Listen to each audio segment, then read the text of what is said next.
It's Car Con Carne. Let's eat in the car. It's Car Con Carne. And now here's the star of our show, James Van Alstyne. It's Car Con Carne still in quarantine. Oh yeah, these shirts are now available on the homepage of carconcarne.com. I'm James Van Alstyne. Car Con Carne, Quarantine Con Carne, sponsored by C&H Financial Services. As business owners continue to open back up to serve their communities, they're faced with a lot of challenges as they navigate through this new normal brought on by the coronavirus. C&H Financial Services is here to help. They offer a variety of products ranging from traditional merchant accounts to a zero-cost payment processing solution, which eliminates the expense associated with accepting Visa, MasterCard, Discover, and American Express as a form of customer payment. C&H Financial Services eTab solutions, easy to set up for your business for online ordering and curbside pickup. C&H also offers cost-effective commercial lending programs, which can help get your business the money it needs to make it through these unprecedented times. To learn more, contact C&H Financial Services at 800-555-600-2437 or go to chfs.us. My guest tonight, my God, it's been a while. His name is Mike Bratton. Back in the day, kids, back like 6.5 years ago, Car Con Carne was a co-hosted venture. Mike and I started this podcast ambitiously out of my car. Mike handled all the audio production. It was a very different thing, and things evolve over time and change over time. But I have not had you've not been on Car Con Carne, this thing that you helped found for like 5.5 years. I know. Has it been that long? I can tell you, I've got a spreadsheet of this stuff. You know what? I saw the like repost of the history of Car Con Carne the other day, and I was just like, oh, I'm walking down memory lane. And then I looked really closely at like the time from when we started it to the time that I left. And I was like, wow, that was really short. I'm glad to see that you were like, what's that? Relatively speaking, it was. But in podcast years, the fact that we did it together for a year and a half, that's a long time in podcast years. Because most people, I found, and you've seen it too, people will start podcasts because the barrier for entry is really low. Anyone can do it. Lots of people start them, but they get about 6-7 months in and they're like, yeah, I'm out. They don't see the return. I am done with that. Yeah, there's no revenue, there's no audience. And you think, wait, I spent 3 hours editing a podcast episode that 50 people listen to. Yeah, fuck this. I'm done. I can't. I'm out. Yeah. So here we are all these years later. The reason why you left, well, the reason you told me is that you were moving to New York. You are in New York, right? Yes. Okay. Yes. That wasn't a cover story. No, it wasn't a cover story. I'm in New York in my lady closet right now. So you are in a lady closet. I am. These are sound absorbing clothes over here. So, because I knew because you're a professional voiceover guy, because you're an audio guy. No matter how good I had my audio rig set up, yours was going to sound way, way better. And it does. Well, even your lighting's better. You've got this all figured out. But otherwise, I look like I'm in a dark, dark hobbit hole if I turn my lights off in here. But I'm guessing you probably spend, because you were a voiceover artist, you probably spend your entire day where you are right now. Pretty much. Yep. So you got to get it right. Yeah. At least, 75% of the time. So you moved to New York. I still hear you. Well, I heard you on the radio before coronavirus because your voice is on like every concert tour spot. I hear you on like a Korn commercial or a Smashing Pumpkins commercial every now and then. And I would text you like, that was you, right? Yeah. Like, yes, that was me. I mean, that was so much fun doing all those things too, because it kind of like keeps me connected to doing all the concert stuff that we would do at the radio station, like at Q101 or at the Zone. But and those things just come in like bang, bang, bang, bang, bang. It's like, okay, Marilyn Manson, you're doing 50 dates, and then you have to just like knock all those things out. And then when everything shut down, it was kind of like, ooh, what's going to happen with all these things? And so they're trying to kind of like reconfigure tours way into the future. So we'll see what happens with all that stuff if they even, come back and advertise. But I do want to say we're live on Facebook right now. Our mutual friend, a very dear soul, Tim Virgin, says, yay. Hey, Virgin. I miss you. He's the best. I miss Tim too. I mean, I'm in the same town, but we don't get to see each other outside of Zoom chats now. It's there's no man hug. There's no fist bumping. There's nothing going on with me and Virgin right now. Oh, I'm sorry to hear that. But we work together, which is delightful. That's good. So I guess since we're talking about voiceover, how is the business for you right now? Are people still? It's pretty good. Like I have a bunch of, I'm in a fortunate position that I have a large number of like long-term contract clients and stuff. So I do a bunch of radio stations, I do a few TV affiliates, I do a couple of TV networks, I do some long form narration shows, and then just whatever else comes at me. So in the beginning of this, it was I actually kind of like booked a couple of new shows that are coming up on like Discovery Channel and stuff later this year. But ever since then, it's been crickets. And that's partially, me, because I haven't been able to focus as well. I think it's true of all of us, isn't it? I mean, well, yeah, I like live in a fog. We all live in a fog. And now I have, we're in a 1,000 square foot, 2-bedroom apartment. And I use the word bedroom very loosely. In Brooklyn, and we now have 3 humans and a 60-pound pit bull all on top of each other. Yeah. All day, every day. And so like basically Tina has her office set up in our bedroom and I'm in the closet as I usually am. And then my son is doing his thing when school was in his bedroom. And then the dog went all over the place. Yeah, it's tight.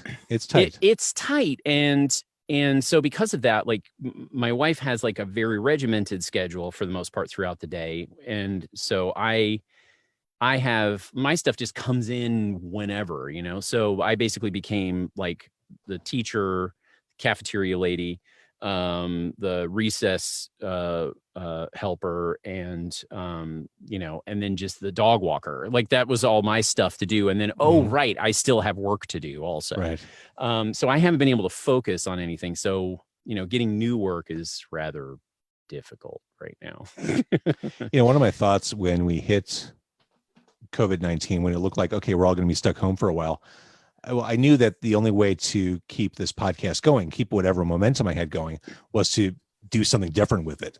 Mm-hmm. So moving it to this nightly thing from home it served 2 purposes. One, keep it alive, but also give me something to do. Because I knew going back to that idea of focus, I knew that I would need to have something I could zero in on. So I'm not doom scrolling through social media. So I'm not endlessly scrolling through Netflix looking for something to do.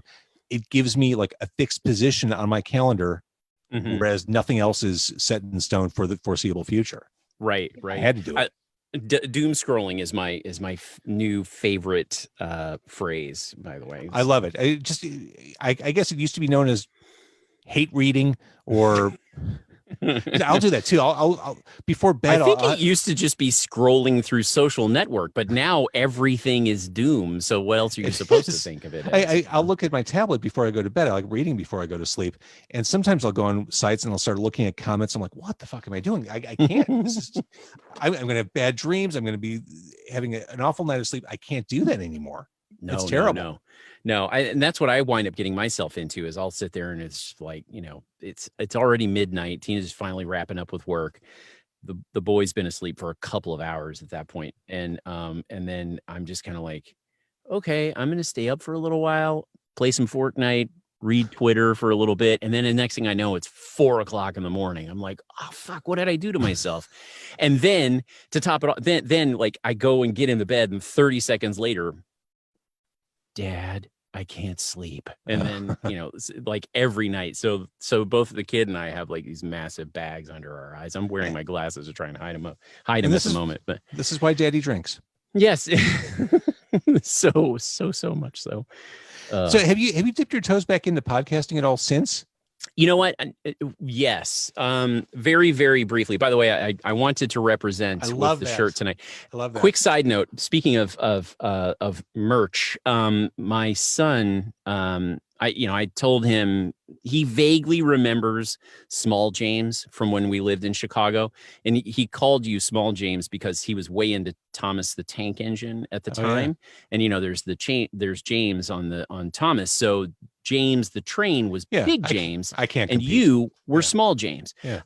So I would go recording with Small James, and so he kind of sort of remembers that. And then when I re-explained everything to him the other day, and was like, we had a podcast, and and my friend is still doing it, and it's like wildly successful now that I'm not on it, and it's like really great. It's like and I said, and so he has merchandise now. So I bought the shirt to to support everything. And he looked at me and was like, "You are famous, Dad. You have merch." And I was like, I'm not famous. Okay, thanks, buddy. Yeah, all right. Because he watches all these god awful YouTube channels and stuff, and they're constantly hawking their wares. Speaking of Thomas the Tank Engine, which is one of the worst kid shows, on the other side of that, Kim Possible, big fan. But Thomas the Tank Engine, have you seen the episode where a train misbehaved or transgressed in some way, and he was entombed alive to like live out his final days in basically like a train grave? Yes, that was one of the most disturbing things I've ever seen. I don't think they show that one anymore, at least not I don't think States. so either. You can find it on YouTube. It is the darkest. I mean, it's like a Bauhaus album. It's so super dark, distressing, and it's kind of great. Like you kind of want to show that every once in a while, and your kid's acting like an asshole, and just be like, "Hey, have you seen this episode of Thomas? You'll be Watch buried what alive." happens to him. I want to show you. I just saw this right before we got on. This is like the best news headline you could possibly find. Tell me when you're seeing this. That totally makes sense. Oh my God. Horror movie fans coping better with the coronavirus, study finds. No, it's the New York Post. Take it for what it is. But yes, horror fans do have a better shot of making it through the coronavirus, just because we've been preparing our whole lives for this. We watch people in the most horrible, worst case scenarios. Oh, totally. But I really was expecting more zombies. I mean, and also I expected the zombies to be, I don't know. I just find that right now there's a level of stupidity that just, it seems to be worse than the zombies. I'm kind of like wishing for that right now. As things started breaking bad and heading toward our current dystopian state, I always had the inclination, I really need to catch up with Mike. I need to check in. I need to do I need to do a wellness check on Mike, because you've always been Chicken Little, the sky is falling. Literally every time. Gaming in your head, the worst possible scenario. And anytime something horrible happened, I'm like, I should do a wellness check. I got to make sure that he's not cringing in his corner. Constantly a text just ready. It's like, oh my God, I'm starting to fog up my glasses. I got to take them off. And actually, there's been a few times where I've sent you some of those messages in the last few months, and you haven't responded. And I'm like, oh God, I broke him. No, I'm so sorry. Okay, that's fair. And in all honesty, a total apology. I suck at texting. I'm terrible at it. I don't like doing it. It's distracting, and it's not that I don't care about you, Mike. I'm terrible at it. I can't talk on the phone. Well, here's the other thing too. Talking on the phone. I just can't do it. I talk all day long on this thing. I don't want to talk to anybody. Here's the other thing, and it's almost embarrassing to say, but I literally have nothing to say anymore. Like, I'll have people ask me, "What are you up to this weekend?" I'm staying home. What do you think? The same thing I've done for the past 5 fucking months. I'm not going anywhere. I nothing new happens. I watch some new stuff on Netflix. I listen to the Sandman audiobook on Audible, which is awesome, but that's really about as new as things get with me. Got a nice pork butt, gonna put it on the smoker. That's about it. Done some smoking too. But by the way, that Sandman Audible, the production, James McAvoy as Dream of the Endless, so good. I'll have to check it out. It is. I didn't love the comic the way some people did, because I thought the art was really distracting. The Audible version of Sandman, it's worth the free trial if you haven't signed up for Audible yet. If you have Audible, it's worth the money. It is as good as it gets. But that all said, I have nothing to say, and I try not to be rude, but I'm kind of tapped out. I think we all are. So please, No disrespect. No. I just at this point also, like, I have plenty to say, but lots of people don't want to hear it. But my family is so tired of me and all of my various rants that I have every day. Like, yep, okay, Dad, all right, great. Oh, what was I going to say? But I really don't think that my imagination could have ever created anything that is worse or weirder or scarier than this whole situation. And so, I think my lizard brain that used to just find humor in, the like, oh, that's it for us monkeys thing is just like, I can't process humor out of this anymore. Like, well, I think one of the most telling things of this whole pandemic is that the creator of Black Mirror said straight up, yeah, I can't create anything right now. There's nothing I can do that can measure up to this, that will be enough of a distraction or enough of a difference from what we're currently experiencing. So he just put Black Mirror on ice. Like, I can't do it. Yeah. Yeah, but I mean, in my wildest dreams, when I switched the podcast over to this at-home model, the quarantine model, who would have ever imagined? I truly thought by June at the latest, we'd be out of this. This is the 102nd episode done outside of the car. 102nd. Wow. Like, wow. I started the year. I applaud your stick-to-itiveness, by the way. Well, thank you. That's phenomenal. I started the year with the band Yes Factory, the Rockford band Yes Factory. First show of the year was at Superdog. That was episode 300. I'm now on episode 419 as of tonight. Wow. Who knew? Holy Who knew? cow. And once I set my mind to it, it's like, well, this is what I'm doing. I'm just going to keep going. And well, it's fantastic.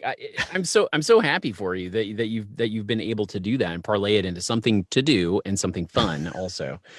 Although you can appreciate booking guests is always hard. That's like the most challenging I figured you had a pretty tough time finding somebody for tonight if you needed to give me a holler. Not true.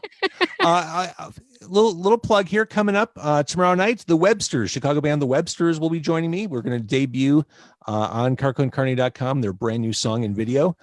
Friday night, Steve Karras. He is a documentary director. He most recently directed About Face. He'll be joining me. Next week, Chris Franz of Talking Heads will be on the show. Yes. Chris Franz. Nice. Psychedelic and Funkadelic, Chris Franz. Also, Empirical Brewery will be joining us, and the return of Hope for the Day, a really fantastic suicide prevention charity based here in the area. So it varies. Some days there are Mike Brattons. Some days there are Chris Franzes. Some days there are people who are like actually well known and stuff. So, well, let's get a little nostalgic. It's like who cares? I'm just super happy that I get to talk to you and see your beautiful face that I haven't seen in 5+ years now. So, God, it is true. Let's look back a little bit. When we started this thing, what were, be completely honest, what were your expectations? Barbecue, and just shooting the shit. Like, I never anticipated like money or it being anything. I had hopes, I suppose, but I'm just kind of like, oh, I don't know, podcasting, whatever. So I kind of felt like it would be something, and I felt that there was like an interesting spark to it. So that's why I'm glad that it has it has continued on and has become something unto itself, larger and everything. But yeah, no, I had no idea what to think about it, really. It was just, it was so, what's the word I'm looking for? It was just very ethereal. Like it made sense, but it also made no sense. It was like a hobby. Is what you're saying. Sitting in the fucking car, talking to each other and eating food and rating it. And it's like, who are we to rate food? We're just two people who like food, but which I guess that's who we are, to rate food. But it just kind of felt. I'd forgotten that we actually rated food. Like, that was part of the podcast. Oh yeah. Like that is so far gone from my memory pods. Like, I guess we did do that in the beginning. Yeah, we were pretty brutal about a lot of it too, because we were so hyper focused on barbecue. Yeah. Which, really at that time there were so many restaurants that were starting to serve barbecue and all that kind of stuff. But you basically had like the South Side Chicago specific barbecue, and then you had like some smattering of stuff from all over the place. And some restaurants, had all of it in one joint. Some combo of Memphis, Kansas City, and Carolina. And so it was just like, it was a little. I'm glad that as we moved on, we started to kind of figure out, like, we've gone a little too niche with this. We got to kind of like broaden it out to get, different types of things. I think we started that with like some Korean taco place that was on the north side. Yeah, in Granville. I think one of the best lessons I learned from doing this podcast with you and after you left as well, having the courage or just wherewithal to audible and change and be flexible, be able to pivot. Like if we'd been so dead set on barbecue only, okay, that would have been a great 2 years and it would have been done.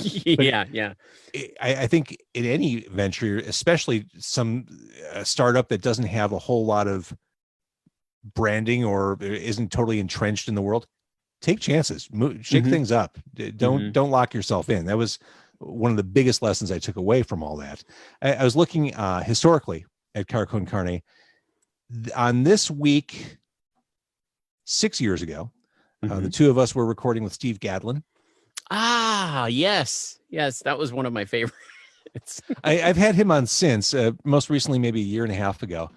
Steve Gadlin, who was the I Want to Draw a Cat for You guy who hit it big with Mark Cuban on Shark Tank. He's done a lot of harebrained ventures since, and I feel like if anything, he's doing more of them now. Maybe what's the newest one? Oddbox, is that it? I don't even know if he's still doing that. I did the first month of Oddbox subscriptions where he just sent basically a box of shit, including a really weird T-shirt to your home. Now he's got like a web series where he speaks in a weird Polish accent, and it's like a variety show, like a cable access variety show. That's on Facebook Live. And then I saw he just posted like the theme song for a sitcom that doesn't necessarily exist. That's weird. But another thing he created, I think, since you and I interviewed him, was an idea that I think should be brought back. I forgot the exact name, but it's 2 movies, 1 T-shirt, where he will print up a T-shirt with the names of 2 of your favorite movies, because you can't just pick one favorite one. Right. So for me, it'd be like Escape from New York, 12 Monkeys. That'd be my shirt. Or It Follows and The Invitation. It's a great idea. Yeah, Willy Wonka Star Wars, for instance. That would be you, exactly. So it's funny. I mentioned this earlier. You took so much time and care into editing each podcast episode. That's your thing. You're an audio guy. Sometimes way too much time. And I realized shortly after I started shouldering this all myself, I don't have time for that, and the return on that investment it's not there. We're just putting it out there. I'm going to lop off the front, lop off the end. I'm going to edit in my head as we go. And what it is what it's going to be. That was the best decision ever, by the way. Like, as soon as you said that, you're like, I'm not editing anything. I was like, yeah, that's a great idea. Why the hell didn't we think about that? No, I need to get better with things like compression and effects and just balancing out sounds. But yeah, just trimming off ums and chewing sounds. It just is what it is. It's just, yeah. But we were pretty it's a podcast. Gross, like we were way up on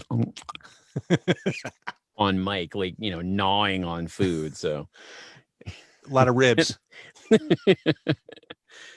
I really thought we made it back in the day. I thought, well, this is it. The big time is surely upon us when we had Hot Doug. I'm like, we have Hot Doug for a guest. Yes. Like, this is it. We've arrived. We have Hot Doug. I was so excited when we had him on. And then, and where did we go? We went someplace in like the South Loop, right?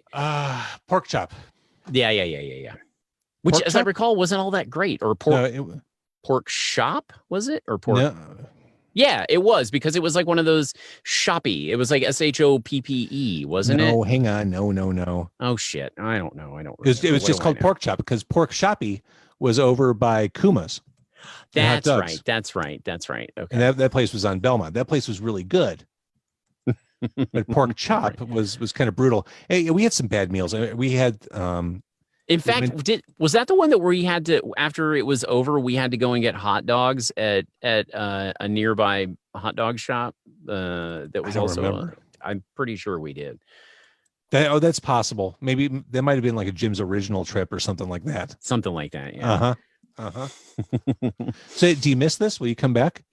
What, the show? Yeah. Yes, I miss the show, of course. I would come back in a second. Do you listen? Be honest.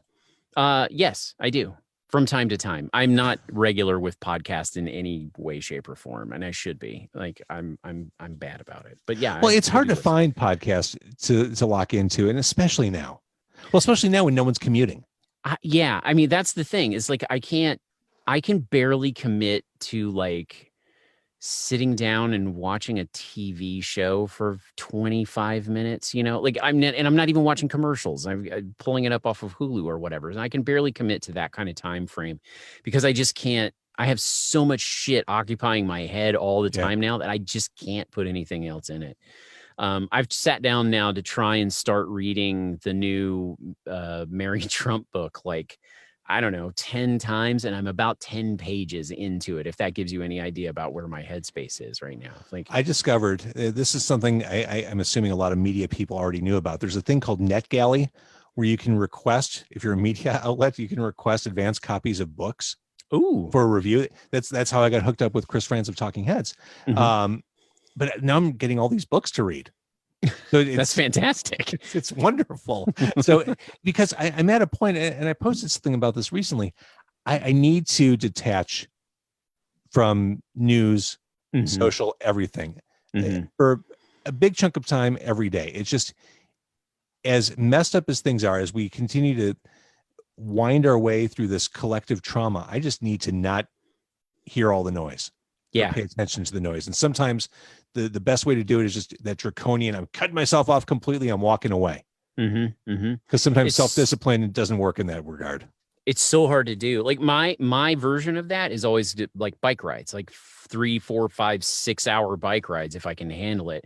But because no one in any normal time that totally works, is because like Tina and Elliot would go and do something for a few hours on a Saturday morning or a Sunday morning. And then I could go and like, I'd leave really early so that I could be back by like 1. And then maybe meet up for lunch, or everybody comes home and we all hang out the rest of the day. But now, because nobody is leaving the house, I can't, like, I feel, and like, so Tina's like, her schedule is so tight throughout the day. And then Elliot is just here.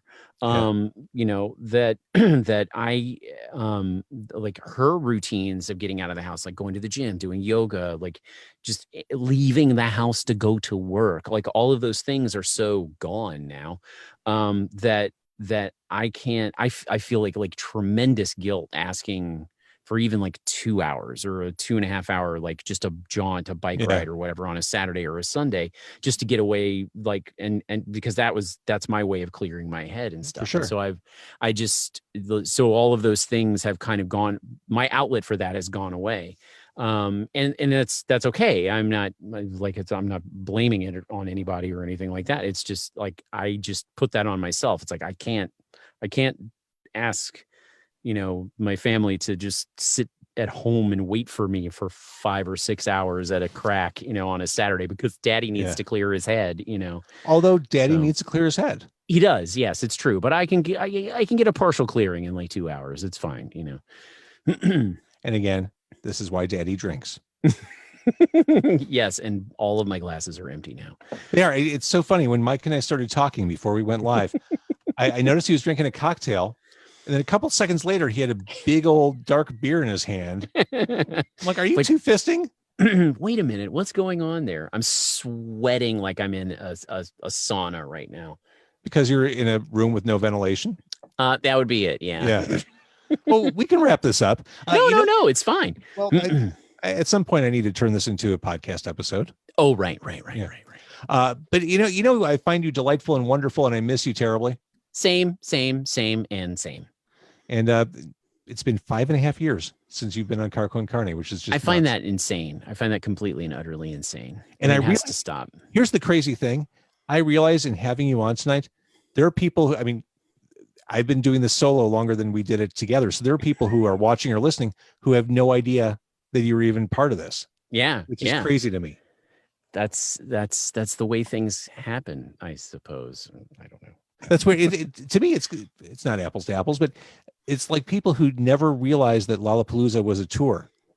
Right. Well, but I mean, your version, not your version, the version. No, the Car Con Carne now and Quarantine Con Carne is now a completely and wholly different entity than it was when we were working together. So, so it's, if anything, that was just like the trial infancy period. That was, we were fostering a puppy together, and then the fostering situation didn't quite work out. But then you just decided, you know what, I can adopt a new way of doing this, and you did, and it's successful and amazing, and I'm very happy for you. Well, thank you. And although right now there is no car and there is no carne. No, that part makes it kind of weird. It's just a con. Is what it is. It's all a con. Everything is a con. That's all I have left. And the irony, of course, the podcast has never been more successful than it has been since the core concepts were blown out in COVID. I've never had as big an audience as when I completely obliterated the concept of the show to keep it alive. That's fascinating. But I mean, but that kind of makes sense. Because now, okay, so like you said, the construct of Quarantine Con Carne is like, it was ostensibly to give you something to do, like, and it's appointment doing as opposed to like appointment viewing, like old TV shows and stuff like that. And so for you, it gives you something to do, and now you've also given your audience and also a newer audience something to do and look forward to at the end of each day. I like thinking that is true. I like thinking that I have I provide some kind of distraction through all this mess. Yes, relief. We all need relief in some way, shape, or form or another. I wouldn't even describe it as relief. Just something else to do. Something that's not doom scrolling. Something that's not shaking your fist at the clouds. Just people talking. All right, so I'm going to wrap up the social media broadcast of this thing. Thank you, everybody, for watching there. Thanks, peeps.